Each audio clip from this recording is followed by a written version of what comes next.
Bapak-bapak, ibu-ibu, saudara-saudara kaum muslimin rahimakumullah.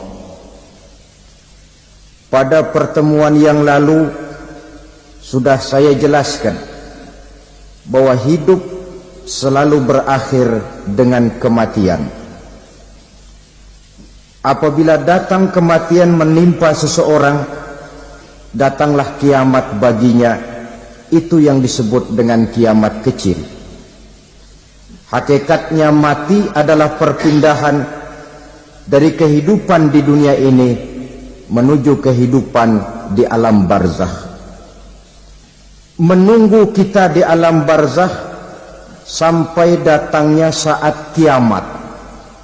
Entah 10 tahun, entah 100 tahun, entah 1000 tahun, hanya Allah saja yang maha tahu. Adapun orang-orang beriman yang melakukan amal kebajikan dalam kehidupan di dunia ini, masa penantian yang lama di alam barzakh buat mereka sebentar saja.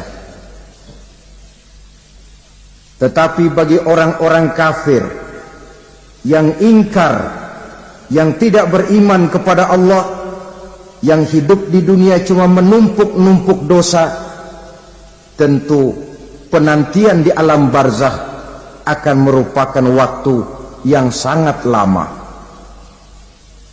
Bukankah dalam kehidupan kita waktu itu memang relatif? Contoh misalnya, bagi pemuda-pemudi yang sedang duduk asyik memadu cinta, waktu 4-5 jam saja rasanya cuma 4-5 menit. Tenggelam oleh keasikan.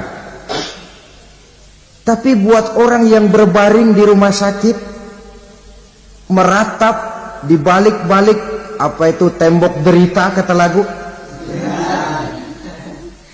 di balik dinding-dinding penjara, sehari bagai seminggu, seminggu rasa sebulan, sebulan boleh jadi rasa setahun. Penantian yang sangat lama. Kapan kiamat itu akan datang? Ini rahasia Allah. Jangankan kita yang orang awam, baginda Nabi sendiri tidak diberitahu oleh Allah kapan kiamat itu akan terjadi. Tetapi sungguh pun demikian, banyak hadis-hadis yang menjelaskan ciri atau tanda-tanda datangnya kiamat. Nah, kalau sudah bicara soal tanda, tanda kiamat itu ada 2. Pertama yang disebut alamatus sughra, tanda-tanda kecil. Ini waktunya masih ada tenggang. Ada yang dinamakan alamatul kubra, tanda-tanda besar, artinya kiamat sudah diambang pintu. Apa tanda-tanda kecil dari datangnya hari kiamat itu? Misalnya kata Nabi, apabila ilmu sudah diangkat oleh Allah, artinya apabila ulama sudah banyak wafat, minat orang belajar agama berkurang, lalu kebodohan nampak merajalela di mana-mana, zina dikerjakan secara terbuka, minuman-minuman keras jadi kebanggaan, itu termasuk di antara tanda-tanda kecil terjadinya hari kiamat. Apalagi misalnya iza waladatil ammatu rabbataha, apabila budak sudah melahirkan tuan. Apa maksudnya? Ada yang mentafsirkan apabila anak sudah bisa membudaki orang tuanya. Orang tua yang melahirkan dia, yang membesarkan dia, demi setelah si anak besar jadi orang berpangkat, bertitel, berharta, berkedudukan, jadilah orang tua itu budaknya. Sehingga sering dibilang kalau orang tua kaya, anak jadi raja. Tapi kalau anak yang kaya, orang tua sering jadi budak. Apalagi munculnya fitnah yang bergelombang.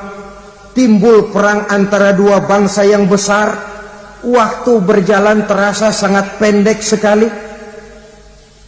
Itu merupakan tanda di antara tanda-tanda kiamat. Termasuk di dalamnya sulit membedakan mana laki, mana perempuan. Kan kalau tanda-tanda kayak begini sekarang sudah banyak kita lihat kan. Ulama banyak wafat, penggantinya sulit. Zina dikerjakan berterang-terangan, minuman keras jadi kebanggaan. Banyak anak membudaki orang tuanya, sulit membedakan mana laki mana perempuan. Kadang-kadang dari belakang kita lihat perempuan bener, begitu kita colek nengok jenggotan.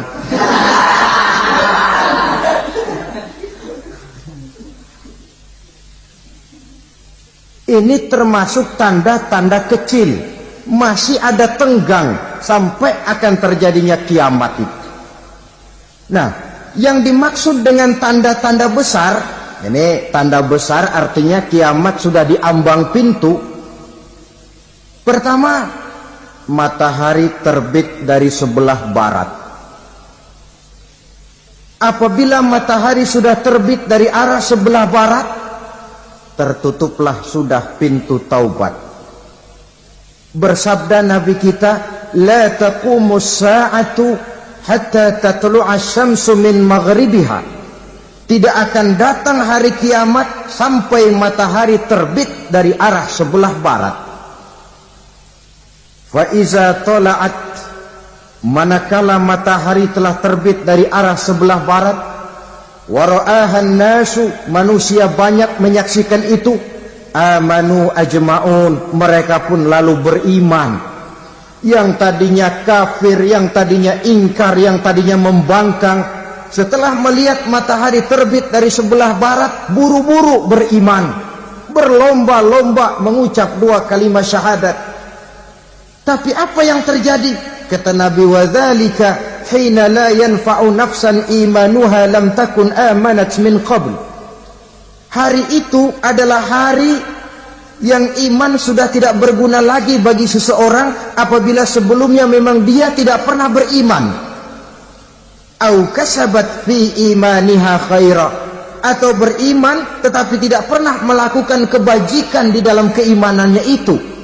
Hari yang sudah kasib, hari yang sudah terlambat, beriman tidak akan ada gunanya lagi. Ini pelajaran buat kita. Sebelum sang surya terbit dari sebelah barat, sebelum nafas sampai di tenggorokan, artinya pintu taubat masih terbuka. Kalau dua hal itu sudah terwujud, nafas sudah sampai di kerongkongan atau matahari sudah terbit dari arah sebelah barat, tertutuplah sudah pintu taubat. Tak ada lagi gunanya pangkat, jabatan, harta, bahkan beriman pun dalam suasana macam itu. Too late, kata orang Kulon. Sudah terlambat. Matahari terbit dari arah sebelah barat. Itu tanda besar, artinya kiamat sudah di ambang pintu. Lalu apalagi tanda besar? Munculnya Dajjal. Dajjal artinya pendusta-pendusta yang menyesatkan manusia. Ada dua macam Dajjal, saudara. Ada Dajjal kecil, ini Dajjal kelas teri. Kalau ini sejak zaman Rasulullah sudah ada itu. Tiap zaman ada. Di zaman Rasulullah misalnya ada yang bernama Aswad al-Unsi dari Yaman. Ada yang namanya Musailamah al-Kazzab dari Yamamah. Ada yang namanya Ibnu Sayyad dari Madinah. Ini Dajjal-Dajjal di zaman Rasul. Musailamatul Kazzab memproklamirkan diri jadi nabi dia. Di zaman Rasul masih hidup. Ini Dajjal zaman Nabi. Di zaman sahabat muncul Dajjal-Dajjal. Di zaman kita sekarang ini, dajjal-dajjal pun gentayangan. Dajjal-dajjal kelas teri. Kerjanya mendustakan manusia, menyesatkan manusia, memalingkan manusia dari jalan yang benar dan diridhoi oleh Allah Subhanahu wa ta'ala. Adapun yang merupakan tanda besar dari datangnya kiamat, dajjal-dajjal kelas kakap. Pembohong-pembohong besar yang menyesatkan masyarakat manusia berpaling dari jalan Allah mengikuti jalan mereka. Apa sih ciri dajjal itu? Kata Nabi dalam hadis Bukhari Muslim, "Inna dajjala", sesungguhnya yang namanya dajjal itu, yakhruju, satu saat akan muncul mendekati hari kiamat, wa inna ma'ahu ma'an, si dajjal ini membawa air, wanaran, dan juga membawa api.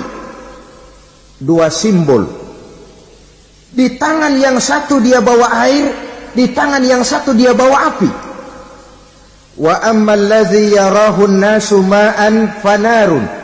Adapun yang orang banyak lihat air, hakikatnya adalah api. Yang dilihat api, hakikatnya adalah air. Oleh sebab itu, kalau api yang ditawarkan, ambillah air. Kalau air yang ditawarkan, pilihlah api. Maksudnya apa ini? Ini bahasa simbol, saudara-saudara. Dajjal bicaranya seolah-olah untuk kepentingan manusia. Menawarkan surga. Surga yang dia tawarkan hakikatnya neraka. Hai manusia, kalau kau mau bahagia, jangan dekat-dekat dengan agama. Sholat itu tidak efektif dan efisien, tidak produktif dari segi ekonomi itu. Menghadiri majelis taklim cuma buang-buang waktu. Tahajud, tasbih, tahlil, baca Quran, apa itu? Pekerjaan mubazir saja. Hidup ini cuma sekali. Masa yang cuma sekali, manfaatkan dengan sebaik-baiknya. Mumpung. Dibawanya sifat mumpung, tetapi dalam pengertian yang sangat negatif. Bicaranya seolah-olah untuk kepentingan manusia, tetapi sebenarnya menjerumuskan manusia. Menawarkan air, tapi sebenarnya api. Menawarkan api, tapi hakikatnya air. Buat apa kamu sholat? Buat apa kamu bayar zakat? Buat apa kamu puasa? Surga yang dicanangkan dajjal, hakikatnya neraka. Neraka yang digambarkan dajjal, pada dasarnya adalah surga. Jadi memutarbalikkan fakta itu kerjaan dajjal. Yang hak jadi batil, yang batil dibilang hak, yang benar jadi salah, yang salah malah jadi benar. Tuntunan disuruh jadi tontonan, tontonan malah menjadi tuntunan. Itu pekerjaan dajjal profesinya. Zamannya Nabi Adam, dajjalnya kan iblis. Betul? Betul. Apa sih gang kerayuan iblis itu? Allah setelah menciptakan Nabi Adam kan bilang, Adam, kau dan istrimu Hawa tinggal di surga ini. Seluruh fasilitas yang ada di surga persilahkan kau nikmati. Satu yang tidak boleh, jangan coba-coba dekati pohon khuldi. Dekat saja jangan, apalagi sampai memetiknya. Datang dajjal yang namanya iblis ini. Adam, kamu tahu nggak kenapa tidak boleh makan buah khuldi?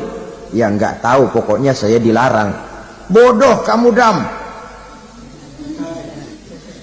Khuldun artinya kekal. Kalau kamu makan itu buah, kau akan kekal di surga buat selamanya. Allah tidak kepengen, maka dilarang kamu makan buah khuldi. Kalau kau ingin kekal di surga Adam, makan saja. Saya bicara begini ini untuk kepentingan kamu Adam. Ini kan ciri-ciri dajjal. Bicaranya sih seolah-olah untuk kepentingan Nabi Adam, hakikat sebenarnya menjerumuskan Nabi Adam supaya ingkar dan melanggar larangan dari Allah Subhanahu wa ta'ala. Jadi setelah muncul dajjal, timbul kekacauan-kekacauan di masyarakat. banyak yang terpengaruh, terpedaya dan terpesona. Termasuk mereka yang memproklamirkan diri jadi nabi, mereka yang memproklamirkan diri jadi rasul di zaman sesudah Rasulullah wafat, itu adalah dajjal-dajjal. Maka saya ingatkan, kalau di zaman kita sekarang ini ada orang ngaku jadi nabi, ada orang ngaku jadi rasul, biar bahasa Arabnya kental, Quran hafal, hadis ribuan hadis hafal, biar pakai serban sampai menyengser ke tanah, bahasa Arabnya fasih, tapi dia mengaku jadi nabi, jadi rasul, kita umat Islam wajib tidak percaya. Wajib untuk tidak percaya. Itulah dajjal-dajjal zaman kita sekarang ini. Tidak mustahil mereka datang mempengaruhi orang-orang awam supaya berpaling dari Rasulullah, mengikuti mereka. Nah, di akhir zaman nanti, mendekati hari kiamat, dajjal ini muncul, dajjal kelas kakap, menyesatkan masyarakat manusia untuk berpaling dari Islam, mengikuti seruan mereka. Apalagi di antara datangnya kiamat itu, tanda yang besar itu, turunnya Nabiullah Isa Al-Masih, putra Maryam.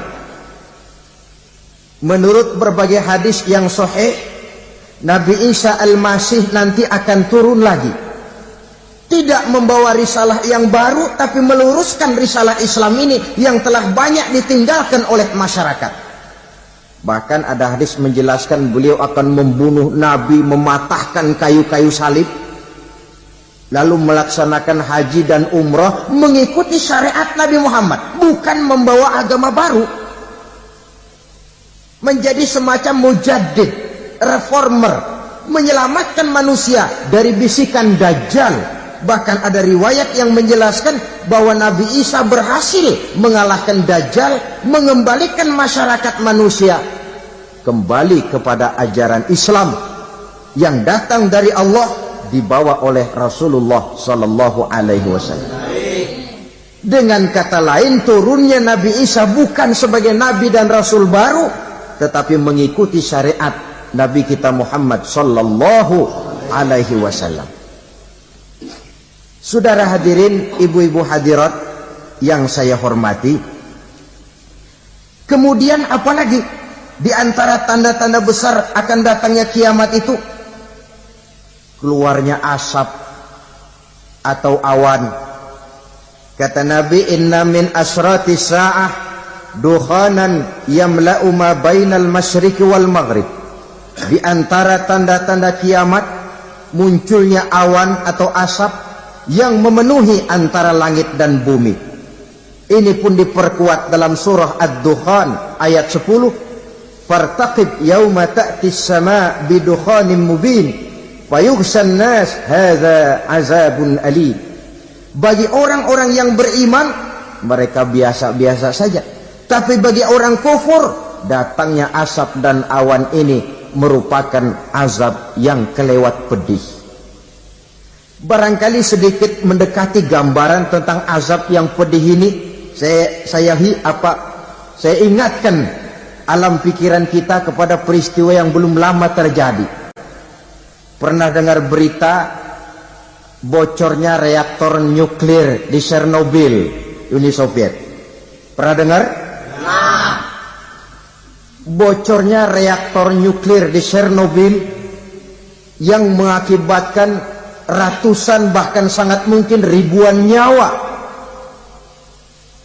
Cuma satu reaktor. Bagaimana kalau seluruh cadangan nuklir yang dimiliki oleh para negara adikuasa ini diledakkan? Bahkan yang konon menurut catatan, cadangan nuklir yang dimiliki bersama oleh Amerika dan Rusia sekarang ini sudah sanggup memusnahkan 6 miliar manusia. 1,5 kali lebih banyak dari jumlah manusia yang nongkrong di permukaan bumi ini. Saudara-saudara hadirin yang saya hormati, lalu saat mendekati hari kiamat, apalagi tandanya setelah Nabi Isa wafat pada saat turunnya yang kedua kali, lalu Allah meniupkan angin sejuk, semua orang-orang beriman, orang-orang baik wafat, sehingga penghuni bumi ini cuma tinggal lagi terdiri dari orang-orang kafir. Tidak ada lagi di bumi ini yang bisa